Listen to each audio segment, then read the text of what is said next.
सहनाववतु सहनौ भुनक्तु सह वीर्यं करवावहै तेजस्विनावधीतमस्तु मा विद्विषावहै। ओम शांति शांति शांति। वैदिक जीवन पद्धति की इस कक्षा में आप सबका हार्दिक स्वागत है, अभिनंदन है। ब्रह्मचर्य के ऊपर बहुत ही सुंदर व्याख्यान चल रहा है और ये वेदों की ऋचाएं जिनको हम समझ रहे हैं कि मनुष्य जीवन के लिए कितना यह ज्ञान प्रदान करती हैं। ब्रह्मचर्य के लिए, ब्रह्मचारी के लिए, इस समस्त संसार को अच्छा बनाने के लिए इतना पावन उपदेश इन ऋचाओं में भरा है। ये वेदवाणी हमारे स्वभाव को पवित्र निर्विकार बनाती हैं। तो इन ऋचाओं का हम स्वाध्याय कर रहे हैं। वैदिक ब्रह्मचर्य सूक्त में यह जो ब्रह्मचारी का विशेष साधन है, ब्रह्मचर्य के जो साधन है, उनके विषय में यहाँ पर चर्चा चल रही है।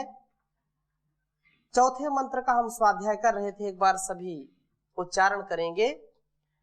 ओम इयं समित् पृथिवी द्यौर्द्वितीया उता आंतरिक्षं समिधा प्रीणाति ब्रह्मचारी समिधा मेखलया समेण लोकास्तपसा पिपर्ति। ये ब्रह्मचारी का क्या साधन है जिससे वह ब्रह्मचर्य को अच्छे प्रकार से धारण करने में समर्थ होता है। उसके कुछ बिंदु यहाँ पर दे रहे हैं, जिसमें जो है समित, एक पहला बिंदु है समित, मेखला, श्रमेण और तप। यह श्रम के द्वारा, तप के द्वारा, समत समिधा के द्वारा, मेखला के द्वारा हम ब्रह्मचर्य को साधते हैं। तो समिधा अर्थात समित पाणी होकर के जब शिष्य गुरु के पास जाता है इस विद्या को प्राप्त करने के लिए, तो यही बात कही जाती है कि जो समिधा का विशेष अर्थ है, अपने को गुरु के जान में सौंपना। जब सौंप दिया तो वैसा हो जाना। अग्नि स्वरूप गुरु होते हैं, अर्थात जैसा उनका जानमय स्वरूप होता है, तो उनके गर्भ में, उनकी निकटता में जो कोई भी आता है, उसी ज्ञान से वह ओतप्रोत हो जाता है। तो आचार्य बहुत ही अच्छी बात यहां पर कह रहे हैं कि अंतरिक्ष और द्युलोक, इस सारा यह ब्रह्मचारी के नियंत्रण में होता है। इसलिए यह बात कही जा रही है कि आचार्य के अधीन, आचार्य अग्नि में वह जो 3 समिधा रखता है, उसका अर्थ क्या होता है, इस वेद मंत्र में जो है पूर्वार्ध में कहा। इयम समित पृथ्वी देव द्वितीया उता अंतरिक्षम समिधा प्रीणाति। अर्थात यह पृथ्वी समिधा है, देव दूसरी समिधा है और अंतरिक्ष तीसरी समिधा है। इससे वह पूरित करता है। इन तीनों समिधाओं का तात्पर्य पाठक स्वयं समझ जाएंगे, क्योंकि पहले भी पीछे हमने चर्चा की है, तो यह स्पष्टता से बात आ जाएगी। उसके आगे कह रहे हैं कि जिन्हें ब्रह्मचारी आचार्य गर्भ में रहता हुआ पार कर लेता है। अर्थात 3 जो रात्रियों की चर्चा हुई थी कि 3 जो रात्रि हैं शरीर से, मन से और वाणी से हमारा जो अज्ञान है, हमारी जो मलिनता है, उसको दूर करने का जो उपक्रम है वह 3 रात्रियों के समान है। और यह अग्निहोत्र की प्रसिद्ध 3 आहुतियों का 3 समिधाओं से क्या संबंध है? तो पृथ्वी स्थूल संसार का ज्ञान, शरीर भू अग्नि प्राण, अंतरिक्ष सूक्ष्म संसार का ज्ञान, मन भुवः वायु अपान, दिव्य संसार का ज्ञान, आत्मा स्व आदित्य व्यान। तो प्राण, अपान, व्यान, अग्नि, वायु और आदित्य, भू, भुवः, स्वः। बहुत ही उत्तम व्याख्यान आप यहाँ पर आचार्य अभयदेव विद्यालंकार जी का जो ज्ञान है बहुत ही सरल करके हमको समझाने का प्रयास कर रहे हैं। वेद मंत्र की बहुत अच्छी व्याख्या कर रहे हैं कि इसको ऐसे लीजिए, 3 जो समिधाएं उसका क्या संबंध है? पृथ्वी, अंतरिक्ष और देव, स्थूल, सूक्ष्म और ये पूरा जो भी संसार है, संसार का ज्ञान है। फिर इसमें संसार का ज्ञान जो शरीर है, मन है और आत्मा। अब इसकी व्याख्या करेंगे।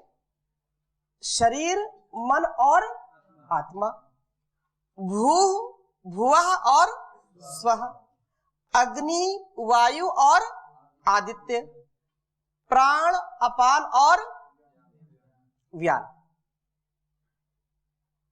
एवं समझा का जो अर्थ हुआ ज्ञान की दीप्ति, अर्थात ज्ञान तो वही है जिससे हम स्वयं प्रकाशित हो और संसार को प्रकाशित कर सके। ज्ञान की बहुत बड़ी महिमा है और जानने का तात्पर्य भी यही होता है कि जैसा हम जानते हैं वैसा मानते हैं, फिर वैसा जीने का भी प्रयास करें। कुछ चीजें ऐसी होती हैं कि हम जान करके, समझ करके, कुछ अपरिहार्यताएं होती हैं जो हम सबको दिखा नहीं सकते कि हम ये कर रहे हैं या नहीं कर रहे हैं। कुछ लोग दिखावा ज्यादा करते हैं, करते कम है। कुछ करते ज्यादा है, दिखावा कम करते हैं। कुछ लोग दोनों बराबर की दिखावा भी करते हैं और करते भी हैं। लेकिन वस्तुतः इस बात का हमको संतोष होना चाहिए कि जैसा जैसा ज्ञान होता जाता है वैसा वैसा व्यक्तित्व बनता जाता है और वैसा वैसा फिर संस्कार हमारे स्वभाव में दृढ़ता को प्राप्त होता जाता है। फिर हमारे सामने यदि तूफान भी आता है, हमारे सामने बहुत भटकाव भी आता है, तो भी हम भटकते नहीं हैं। हम जीवन को बहुत ही सरलता के साथ जीने लगते हैं। तो यहां पर जो ज्ञान की बात है कि ज्ञान की दीप्ति, अपने आप को तीनों प्रकार के ज्ञान से दीप्त करना। 3 प्रकार के ज्ञान है वो आगे कह रहे हैं, जैसे शरीर के स्तर पर, मन के स्तर पर और आत्मा के स्तर पर ज्ञान को प्राप्त करना। हमको जब तक अपने शरीर का ज्ञान नहीं होगा, क्या खाना क्या नहीं खाना, कब खाना कब नहीं खाना, शरीर को कैसे नियंत्रित करें। महर्षि अपने कुछ नियम बनाए हैं, आर्य समाज के श्रेष्ठ समाज के कुछ नियम बनाए हैं। तो उसमें उन्होंने एक नियम बनाया कि इस जो नियम बना रहे हैं, इस समाज का जो उद्देश्य है वह है लोक कल्याण। और उसमें सबसे पहले क्या है कि शारीरिक उन्नति, आत्मिक उन्नति और फिर सामाजिक उन्नति। जब तक हम शरीर से उन्नत नहीं बनेंगे, अपने शरीर के जो अभ्यास हैं उनको ठीक नहीं करेंगे, तो फिर हम कितना भी प्रयास करें, कोशिश करें, हम अच्छा नहीं कर सकते। शरीर हमारा एक साधन है। धर्म अर्थ काम मोक्षाणाम आरोग्यम मूलमुत्तमम। ये आरोग्यता, शरीर की आरोग्यता, शरीर साधन है। इस साधन का सदुपयोग कैसे करें, इसकी जो है जानकारी सभी को होनी चाहिए।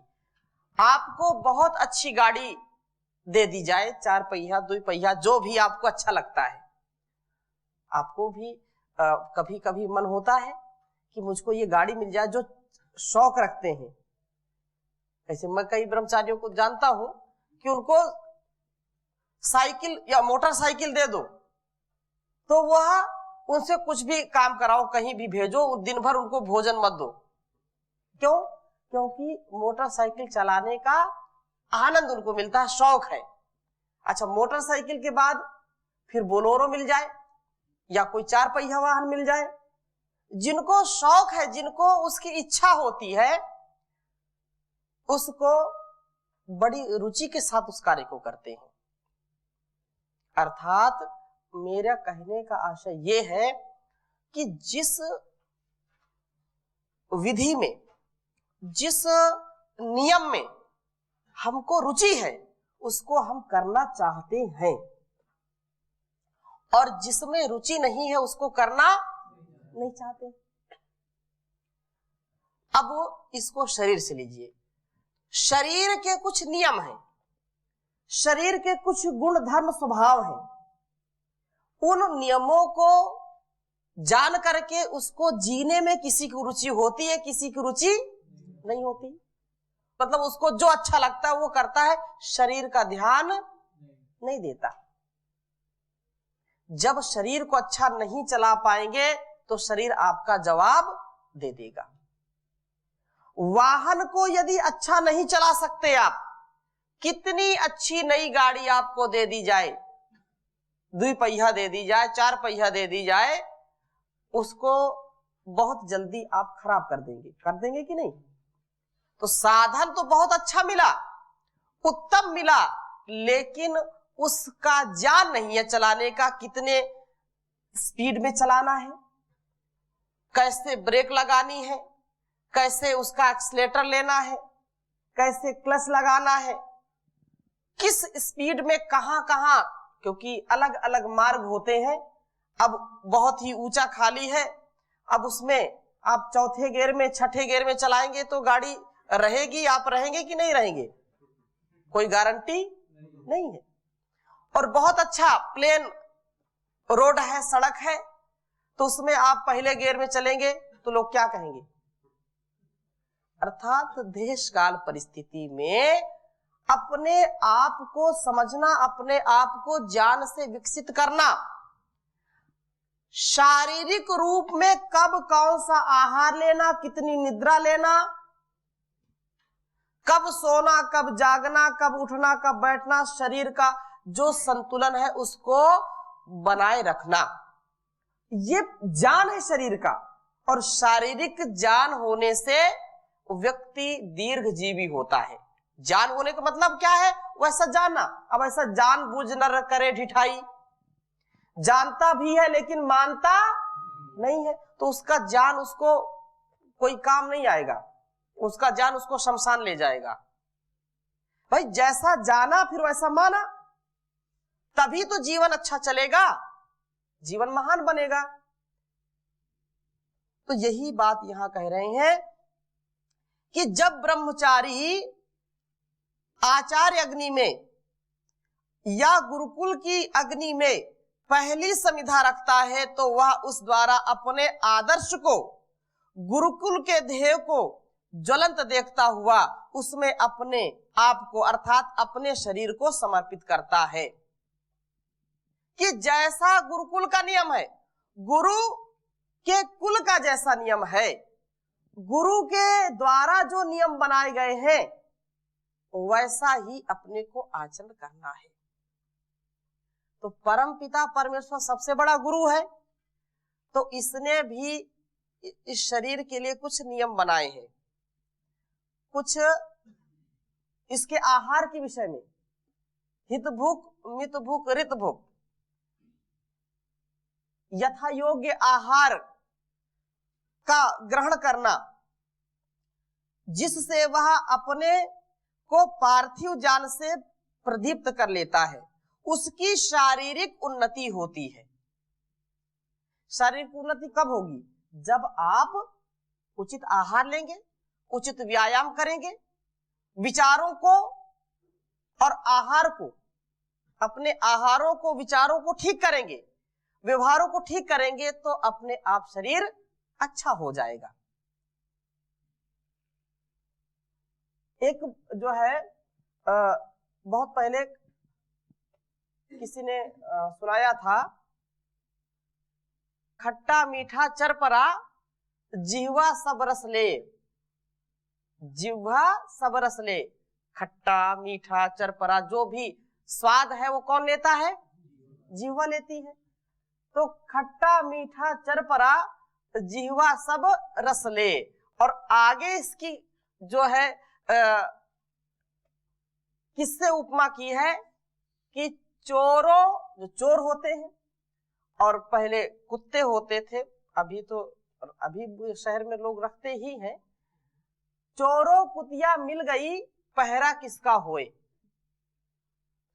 थोड़ी सी अटपटी बात है, लेकिन बात बहुत पते की है।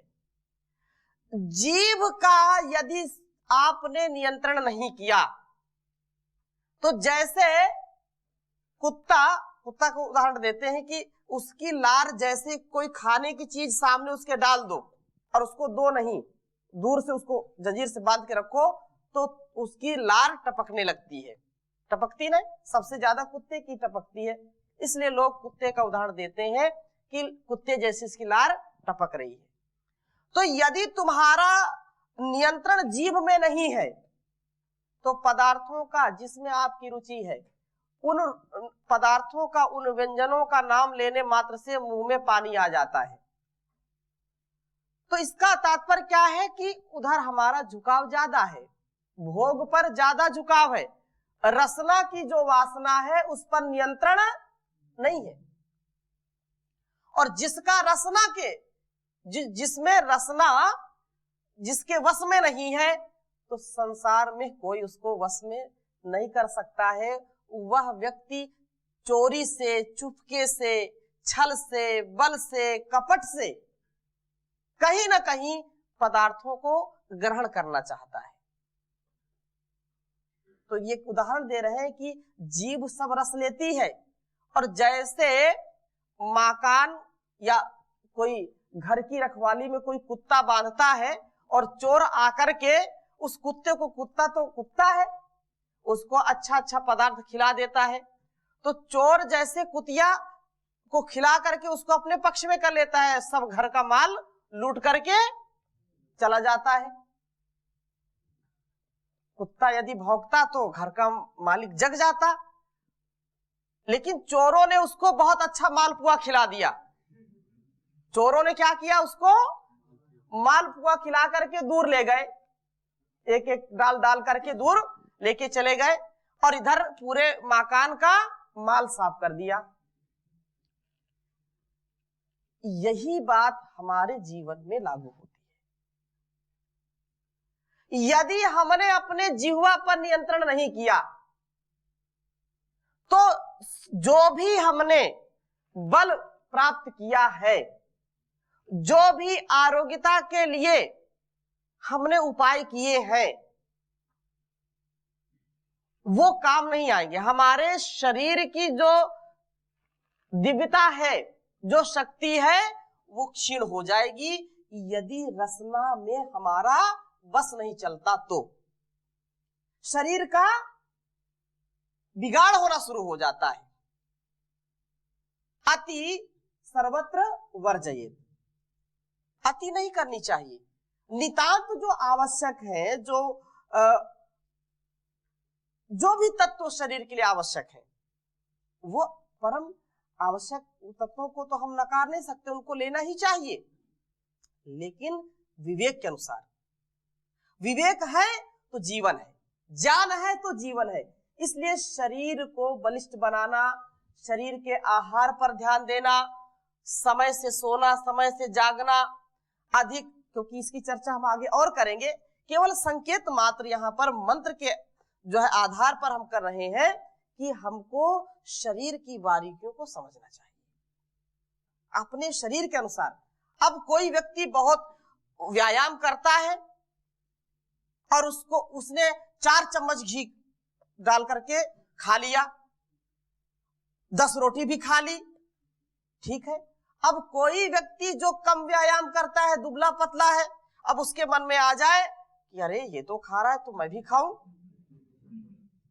तो उसके अंदर का जो है तत्व है, जो सार है, वो भी निकल जाएगा। वो तो हो सकता है 200 ग्राम या आधा किलो लोग घी खा लेते हैं, पुराने लोग तो ज्यादा ही खा लेते थे और बिल्कुल बैठे रहते थे। लेकिन आज की स्थिति यह है कि 2 गिलास यदि व्यायाम नहीं करता, आप तो यहाँ गुरुकुल के परिवेश में रहते हैं, आप व्यायाम भी करते हैं, दूध घी फल खाते हैं, खूब, कोई दिक्कत नहीं है, परंतु ऐसे लोगों को हम जानते हैं कि 1 गिलास उनको दूध पिलाओ तो 4 बार जो है बाथरूम जाएंगी। गाय का शुद्ध दूध उनको हजम नहीं होता, जबकि गाय का दूध अमृत माना गया है। क्यों?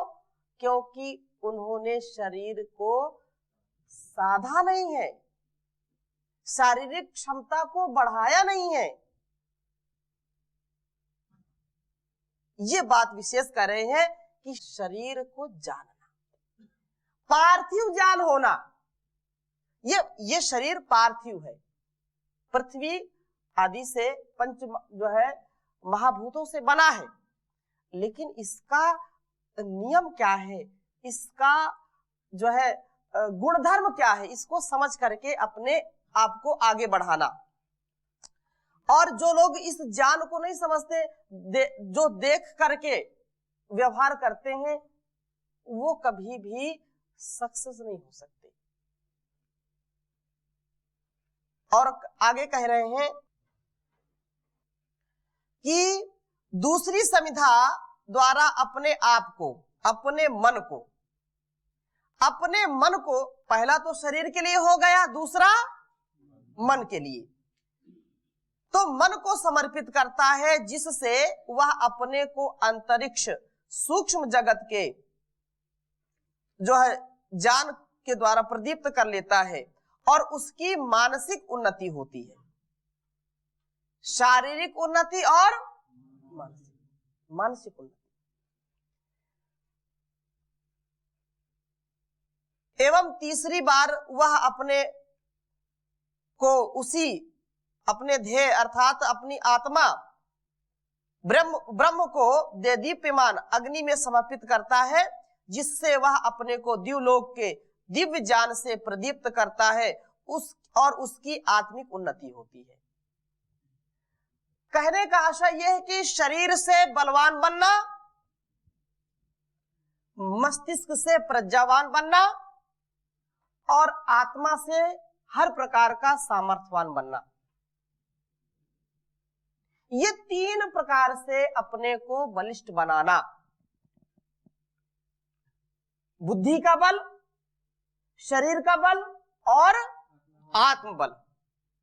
इन 3 बलों को जो प्राप्त कर लेता है, उसको दुनिया में कुछ भी ऐसा नहीं कि प्राप्त ना कर सके, अर्थात सब कुछ प्राप्त कर सकता है। आज किसी का दिमाग बहुत चलता है तो आत्मिक बल नहीं है, आत्मिक बल है तो दिमाग नहीं चलता है, शारीरिक बल नहीं है। महर्षि देवदयानंद जी का जीवन और ऐसे अनेक महापुरुषों का जीवन आप देखेंगे, शरीर से भी पूर्ण बलिष्ठ, आत्मा से भी पूर्ण, आत्मबल से परिपूर्ण और मानसिक बल से भी परिपूर्ण। ऐसे विरले मनुष्य होते हैं, ऐसा हम सबको बनने का प्रयास करना चाहिए और ईश्वर उसकी मनोकामना पूर्ण करता है, जो इस जीवन को धारण करता है, इस जीवन को ज्ञान से जो भरता है वो किसी से डरता नहीं है, मृत्यु से भी भिड़ जाता है। हाँ, जो है 2-4 हाथ हम भी कर लें, है?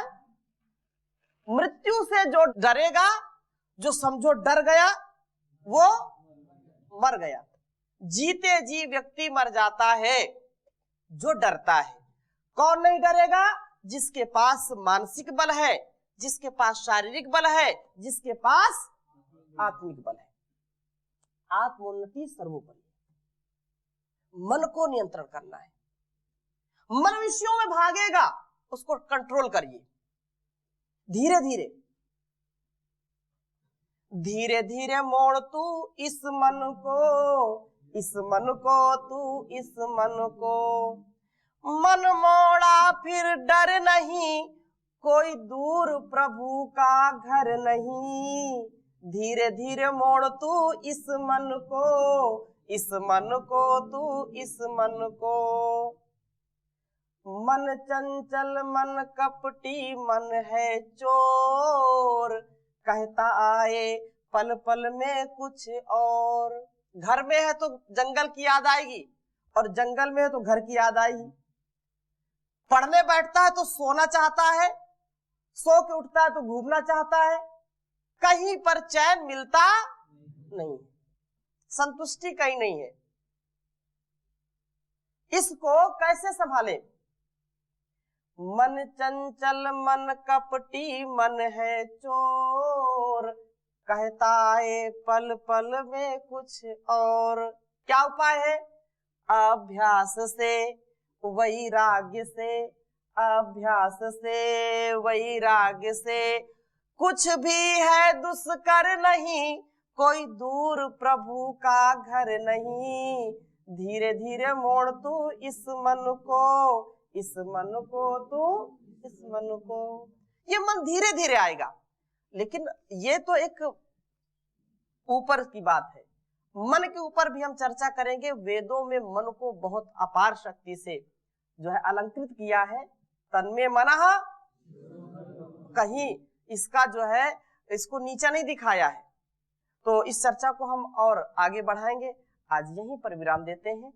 ओम शांति शांति शांति।